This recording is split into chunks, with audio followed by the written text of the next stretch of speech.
It's never an off season here for NewOrleans.Football. We have another unique episode. We're doing our list of over-unders, and I think we agree to disagree on a lot of these. So it's a little bit different of a show. And then we're going to get into part 2 in the episode after this. So both jam-packed with full of content, because again, we don't really have an off season over here. Yeah, one thing to not disagree on, because we all agree on it, is that PJ's has the best coffee in the whole entire state. So if you are needing a morning boost, go check them out. They got locations all over the city, and you can get different pastries and all kinds of other things. And we are also coming to you from the Better Call BADEAUX podcast studio. So if you need legal help with any of the following: car wrecks, offshore injuries, 18-wheeler collisions, Maritime Jones Act, hurricane and storm claims, you better call BADEAUX at 504-323-7777 or 985-303-7777 for your free consultation and case review. And if you are of legal drinking age, get yourself a bottle of Hardhide Ponchatoula Strawberry Whiskey. That is an 86 proof blend of aged wheat bourbon, American light whiskey, and fresh Ponchatoula strawberries. That's blended in New Orleans. It's not for the thin-skinned. Look for it in your favorite stores, bars, and restaurants. It is the red bottle. You cannot miss it. And go check out Ideal Market. They are home of the freshest produce in the city. They do great stuff in the community. And they have a customer service center that is unmatched. If you need to cash a check, wire money, or pay bills, they are the place to go. And they also always bring the highest quality food products at the best prices and are the home of the largest variety of Hispanic and international foods you will find in the whole entire state. While you are out and about, hit up Firehouse Subs, Veteran Boulevard location. Great people doing great stuff for the community. All right, let's get into the show.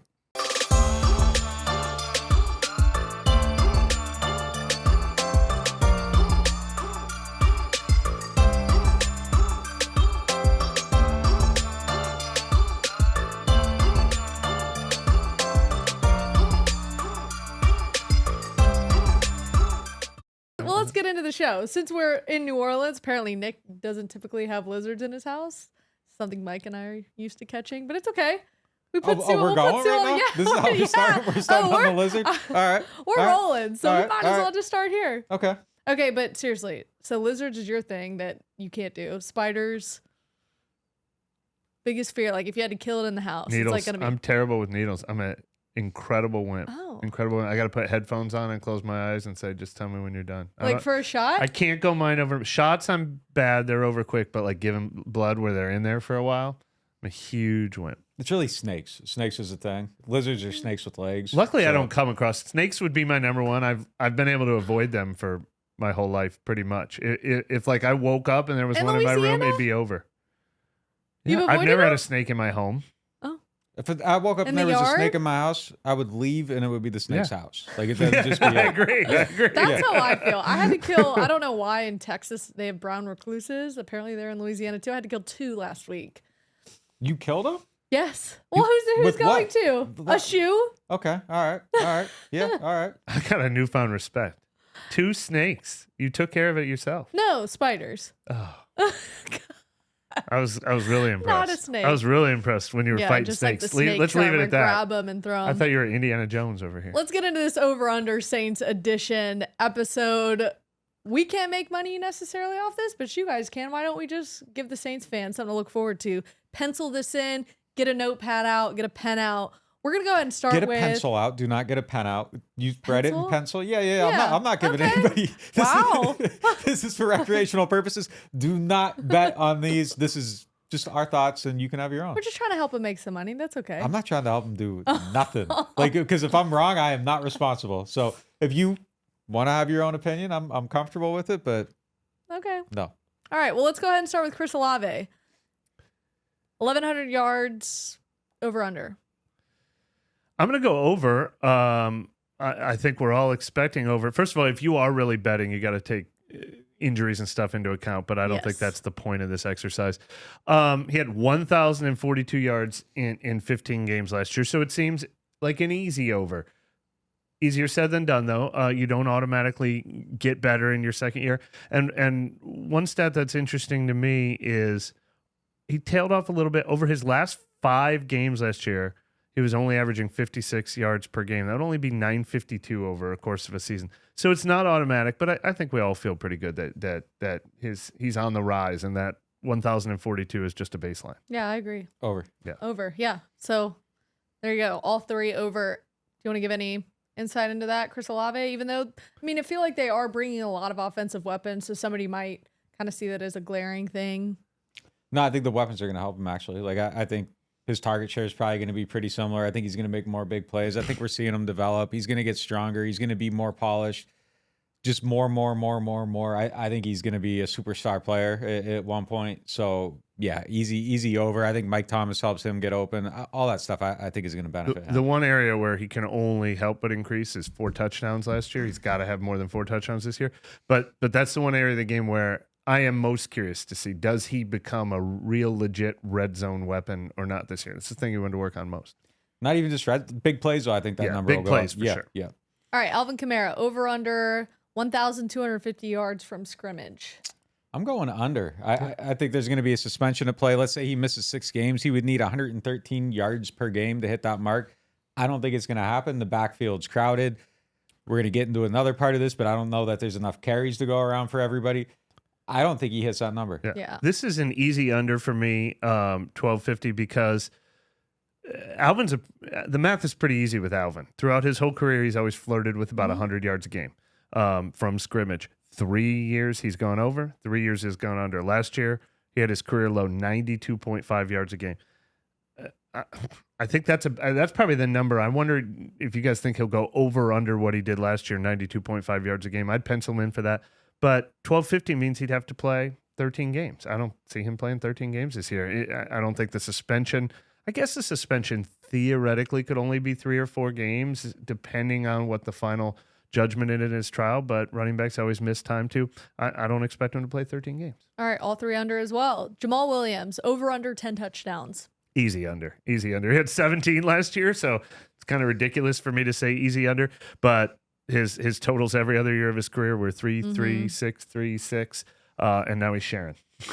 Yeah, I think even like 8 maybe would be a good season for him. I think that's a good number for him. I think he'll get some red zone touches. I think he'll have good opportunities. I think he's going to exceed that 3 just simply because he's in a place where he was probably more valued than he was valued earlier in his career. So that's changed a little bit. There's going to be an inherent trust factor with him just from the start that maybe he didn't have in other situations.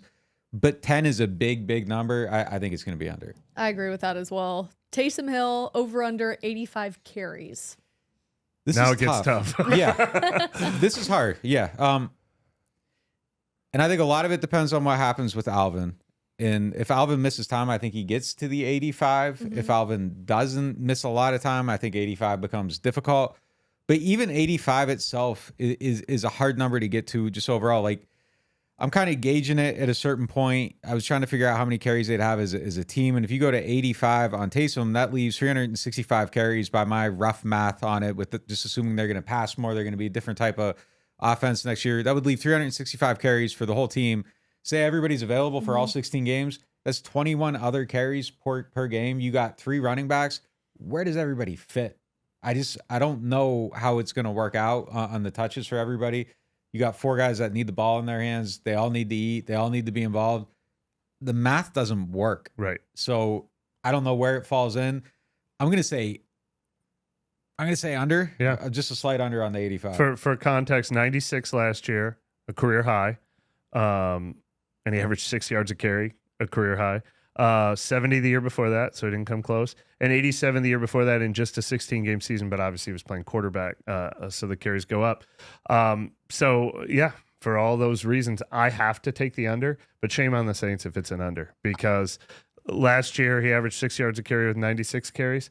Don't stop doing that. Yeah, I'm taking the over just based on the fact that they've continued to say over and over again that they underuse Taysom Hill. Yeah. So you're betting on him being smart. Yeah. Yeah. Okay. I'm with you. Yeah. We hope. So we shall see. Derek Carr, over under 95 quarterback rating.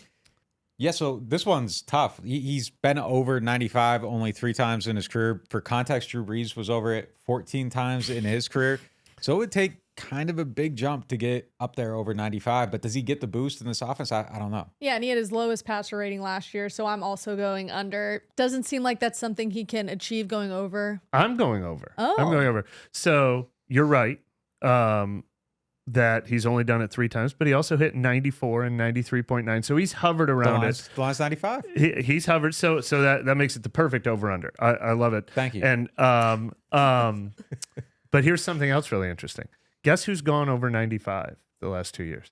Andy Dalton is the Saints starter last year. Okay. Jameis Winston is the Saints starter the year before that. Jameis was over 95? Okay. Over 100. Oh, yeah, over yeah, 100. he didn't throw any picks. 14 in 7 touchdowns, games. 3 picks. Yeah. But the Saints value efficiency. And Derek Carr went over 100 twice with John Gruden, who also has a similar type of offense. This offense is built to have a high passer rating. That's what they want, and that's why they wanted him. 95 is the perfect over-under. I'm not guaranteeing it, but that's the vision for him is to play his best, most efficient football here. Let's go defense. Cam Jordan over under 9 sacks. Ooh, this one gets hard too. My heart wants to say yes right away. Obviously, he's been in the double digits for half his career. But last year he was 8.5, and he needed 3 in week 17 to get there. 12.5 the year before that, 7.5 the year before that. I still kind of want to say over 9 sacks for him, Really? because who else is getting the sacks on this defensive line? My heart says yes. I think he's one of the most important, valuable players on this team still. My brain says that's kind of a scary bet. Yeah, so I'm leaning. my brain says under. I'm Which leaning one? toward Which under. one, though? I would harder mine. if I'm betting with my money, I use my brain. All right, there we go. All right. I'm going over because I think that they've made the necessary moves to get him the help on the defensive line. There's going to be Brian Brzee is like a stunt master. Like, I think you can use him on some different things to help get Cam free. I think there's going to be more opportunities if there's more interior pressure.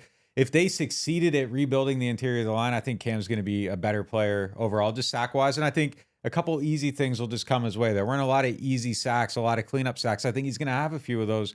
And he was at his best when they were getting that interior push, when Nick Fairley was in there, when Sheldon Rankins was in there, when David Onyemata pre-suspension was in there. Like, there was things happening that helped Cam just get free sacks. And if there's free money out there with the money he earns, I think maybe there's a chance he gets 9.5, 10. I think this one could go either way. MARSHON LATTIMORE over under 3 interceptions. Did you give your Cam Jordan number? I did. I was leaning toward under. You're leaning toward under. But like at 8. Marshawn Lattimore, 3 interceptions is another really good number. You would probably naturally say, yeah, he's one of the best cornerbacks in the league, but he has only done that twice in his career. He's got a 5 and a 3, but a lot of 2-1, 2-1, and you know why? Because people don't throw to him. It's not going to be as easy to throw away from Marshawn Lattimore as years. If I was the kind of guy who would cheat and say push in a contest like this, I'd probably say push at 3, but I'm not going to do that, so I'll take the under. What do you think?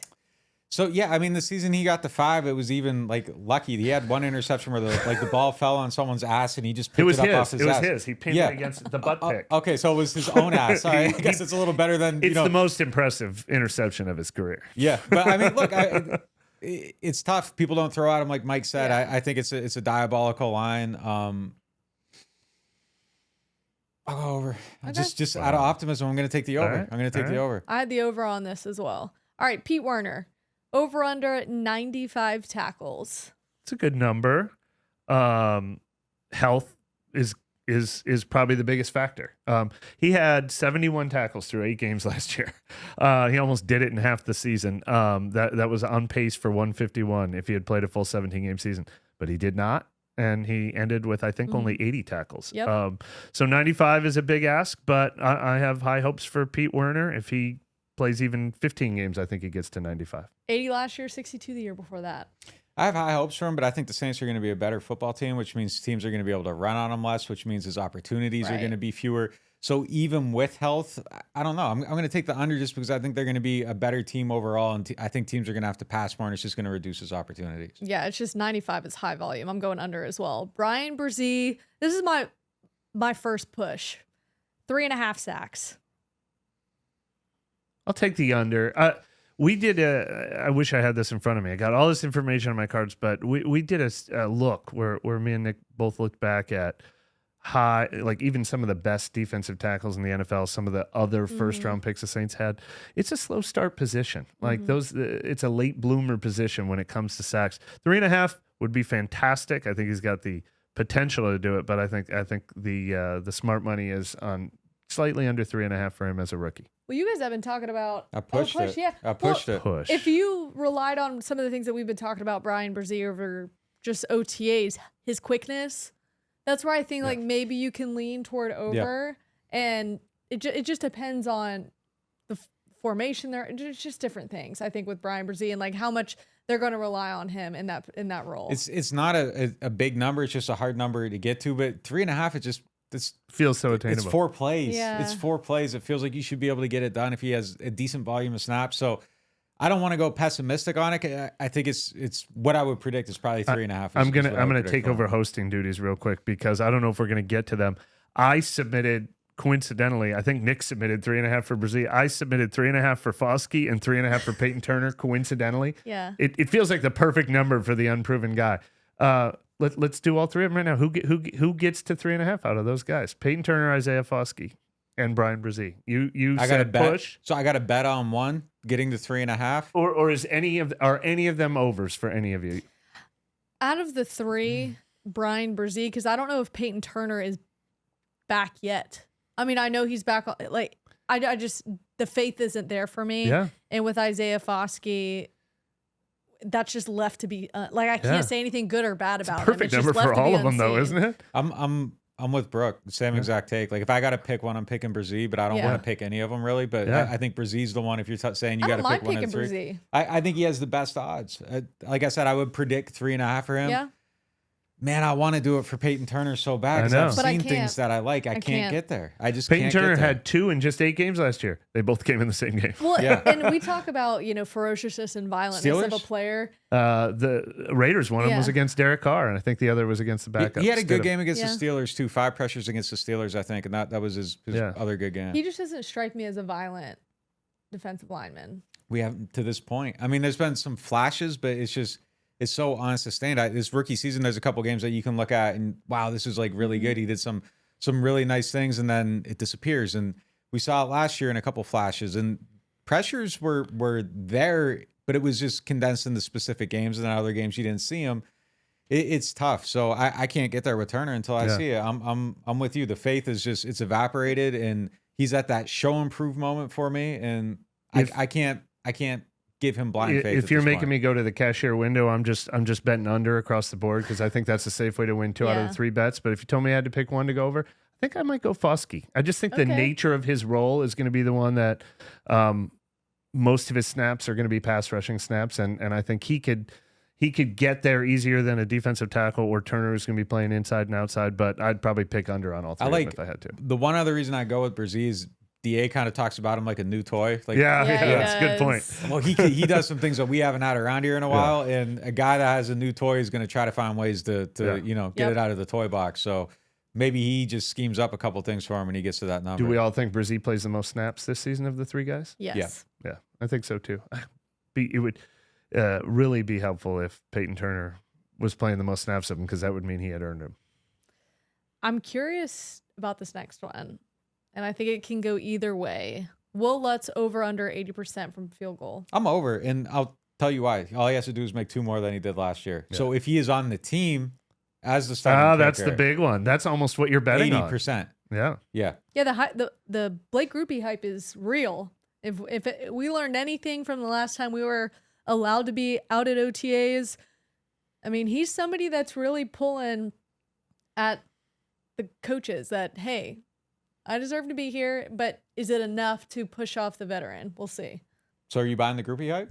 Based on what we've seen and heard, yes. I think there's legitimate competition. I don't think that's the coaches trying to put, well, it is obvious pressure on Will Lutz, but I think they're genuine in the fact that there is real competition. No, I agree. I would take the over on Will Lutz on 80% if he has the job. That was exactly what I was thinking. Last year was the first time he was below 82% in his career, and that even included his rookie year when he missed some kicks early. He still got over 82%. So he wins the job. He's going over 80%, but he's got to win the job first, and I think he will. I'm taking the over. It is hard to believe, though, that we're at this point where I did not see this coming, that we thought that we would be at this point where we're saying that Will Lutz has some competition. I think it was I genuinely thought Will Lutz was going to show up right when the offseason schedule started, and it was like, nope, he's the guy. Kicker is one of those positions where it's not like you're up against somebody. You know, there's not somebody across from you. It's just you. And so if this other kicker is making his kicks, it's going to be a tough decision. Yeah, I mean, I think it's going to kind of figure itself out. Either you're making them or you're not. Yeah. And if you're making way more than the other guy, the guy that's making way more than the other guy is going to be in there. I like the fact that they created competition for him though. And I thought that was that was probably my chief complaint on DA last year is underperforming players just didn't look like there was enough heat on them. And the fact that there is heat, and then we've seen LUTZ make his kicks. We've heard on the days when we don't see him, he's making his kicks. It sounds like it's a positive atmosphere just in terms of like the competition, and having a healthy edge in the room, I think is a good thing for everybody. So if LUTZ keeps responding, I think you do, in a push, he wins, or even, close. But I think Groupie has to really, really beat him out to win the job. But Groupie says he can hit from 70 yards. So we'll see. I mean, he's made some impressive kicks so far, though. One interesting element on an over-under bet on 80% is if Will Lutz starts out like 67% in September, maybe he doesn't get 3 more months to even it out. If Dennis Allen learned anything from his mentor, Sean Payton, he'll have a quick leash with a struggling kicker.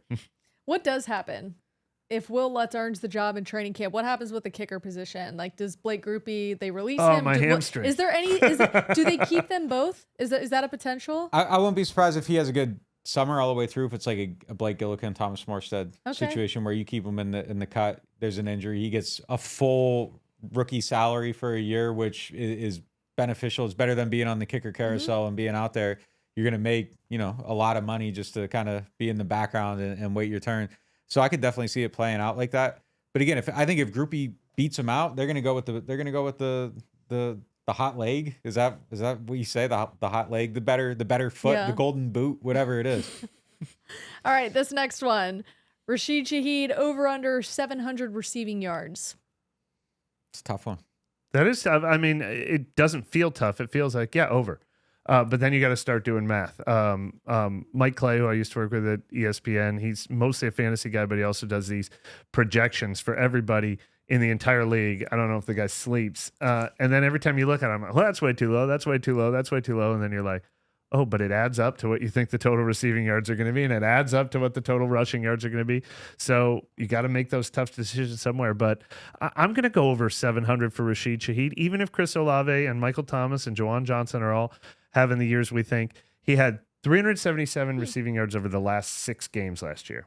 At that pace, he would just need 12 games to get way over 700. He would only need 11 games. And I think he can be on the same pace he was on the last 6 games last year. It's not like that was like full of 100-yard games or unrealistic numbers. I think he's a reliable part of this offense. What is it, like 40-some yards a game to get to 700 if you're out there for all 17? So 680, that would be 680. So a little over that. Yeah, I'm going over. Yeah. I'm going over. I think he does it. A couple big games even just offsets it. Even if he's at like a 40, a 40-yard get average. 1/7 the way there in one play. I feel like Traquan Smith, I don't know, I have his numbers offhand, has gotten close to it a few times, and it doesn't feel like any big seasons there. So yeah, for sure, I'm going over. I'm worried about that spot because of the numbers you have around him. Juwan Johnson, Taysom Hill, depending on who's, like Jamal Williams and Alvin Kamara both going to get a ton of touches. Michael Thomas, if he's back, Chris Olave. I could see him falling under 700 it's this possible, year. Yeah. It's not outrageous. It's just and that's not a knock on him. Yeah. It's just because of what's around him. Yeah, it'd be good if Michael Thomas is the reason why he doesn't get there. Good problem to You're have. probably winning games. Yeah, I mean, if you get a pizza and there's 3 people, 2 people are going to get 3, and one person's going to get 2. I mean, at some point it has to get cut, but I like him getting there. I think the big playability, like I think he can just like offset it with a couple big plays. Like Joe Morgan, like he always Joe Morgan got there in 10 catches one year. Like you could have that type of season, and I really do think that they're going to try to go bombs away with him at times. And I like the idea of moving him to the slot. I think that helps his volume a little bit. But I mean, I wrote 700 because I kind of thought that was the inflection point on his season. Point. All right, so since we brought him up, Michael Thomas, over under 5 touchdowns. Over. Oh. Throw the next one in too. The next one on the list. I want to 12 talk about them games both. played over under. Over. Okay. I'm taking over 12 games because I'm going to prove that I'm an optimist. But I'm going to hedge my bet by saying under 5 touchdowns. It's such a weird thing with Mike Thomas. It makes no sense. Everything else we know about Mike Thomas. His career touchdown totals. Obviously, he only had 3 last year. He didn't play much. 0 in 9 games. The last year he was hurt. 9959. Like he's not a I think that's touchdown Taysom Hill's machine. fault, though. Yeah, well, that's true. And I think but that's I mean, when Taysom Drew Hill's was still the here, quarterback. and so I think I'm going to be an optimist and say he's going over 12 games. But touchdowns is not where I'm going to place my money. If he plays 12, I would predict he has 7. Yeah, I'm hedging my bets. I think it really they're depends going on the to count quarterback. each other out probably. Like I think when Drew was here, how many times did they run power? I mean, yeah. So I think it depended on the quarterback, and Drew was all about like, how do we get there the most efficient and quickest way? Like for me, I see Derek Carr throwing into the end zone a lot more than Drew did. Yeah. Yeah, he probably goes over both or under both, and so I think so. Yeah. But of the two, it's touchdown is the easier one to fade because of his weird low number of, and it's probably the attention he receives in the red zone and stuff like that too. But yeah, they probably go hand in hand. If we say under 12 games, that's us assuming though that he's out because of an injury, right? Yeah. How can you not? Right? Yeah. So if I was doing the thing where I was hedging, I would flip yours and I would go the under 12 over 5. Yeah. Because if he plays, like I think he's going to score 5 touchdowns. Like they're gonna go to him in that area of the field, especially because your other receivers are like not contested catch guys, area guys. So it's JUWAN and it's Mike and it's who else in that area. So I like his odds of getting over that number if he's playing. They're both good numbers. I think Vegas would probably put the same numbers down, don't you think? Yeah. All right. Speaking of other guys, Juwan Johnson over under 600 receiving yards. I don't know. Like look at Nick giving himself a hard time over there. This is another one Nick wrote down. I wrote down over, but I want to go under right now. Just kind of looking at like where's everybody going to get their yards. You can't go over for everybody. Yeah. So if I'm going over for Rashid, man, but I think Juwan's going to have a great season. Who has more receiving yards this year, Juwan Johnson or Rashid Shaheed? I feel like it's dealer's choice almost on him. You know, I really do. And I think it's going to be contingent on those how many home runs does Shaheed have? Yeah. Damn, I'm going over, but like I'm going to be wrong on one of them. Like it's just impossible. But I think he's going to be. I think and Brooke, you've made this point. Like I think he fits like really well with this type of offense in the way that Derek Carr likes to play the position. I think it'll be more telling during training camp, like when Derek Carr's really facing pressure up in his face. Who's he going to? Yeah. And look, I'll go more yards for Shaheed and more catches for Juwan, just the nature of their positions. But yeah, I think he can get to 600. I think it's going to be a huge part of this offense. He had 508 last year, and his role kind of increased as the season went on. I think he is a central part of this passing offense. I wouldn't be surprised at all if he's number 2 or 3 in catches on the team this year. So 600, yeah, I mean, and I think the math does work out. You know, if Chris Olave's at 1,200 and Mike's at 900 and Shaheed's at 700 and Juwan's at 600, I think there's room for all that to happen. I mentioned too, when he's under pressure, he obviously knows he's not going to get hit in training camp, but he might get hit in these joint practices. That's where we're going to continue our over-unders list. Join us next time.